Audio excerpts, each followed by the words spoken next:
ہمدرد university کے سابق voice chancellor professor doctor حکیم عبدالحنان نے کہا ہے کہ اگرچہ حکیم محمد سعید نے قاہرہ کی جامعۃ الازہر، بغداد کے بیت الحکمہ جیسے تاریخی مسلم اداروں سے تحریک حاصل کی، لیکن آخرکار انہوں نے پاکستان کے شہر کراچی میں علم و ثقافت کا شہر مدینۃ الحکمہ آباد کر کے مسلمان اسکالرز کی تاریخ میں اپنا نام درج کرایا۔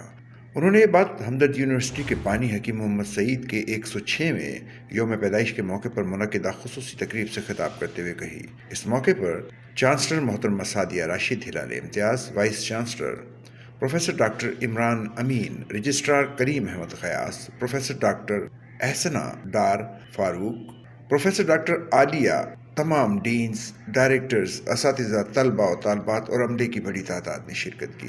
تقریب سے vice chancellor professor doctor Imran Amin اور دیگر نے خطاب کیا۔ تقریب کی نظامت براڈ کاسٹر اور صحافی منصور معطر صدیقی نے کی۔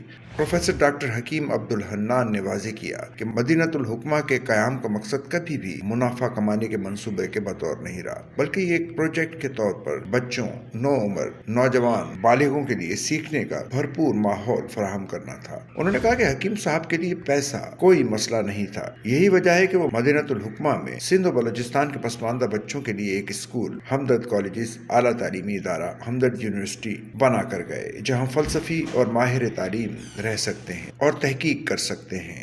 ہمدرد یونیورسٹی کے vice chancellor professor doctor Imran Amin نے کہا کہ حکیم سعید نے ان تمام طلباء کو متاثر کیا جن سے وہ براہ راست ملے۔ انہوں نے کہا کہ جنریشن زی کے طلباء توانائی اور ذہانت کے مالک ہوتے ہیں۔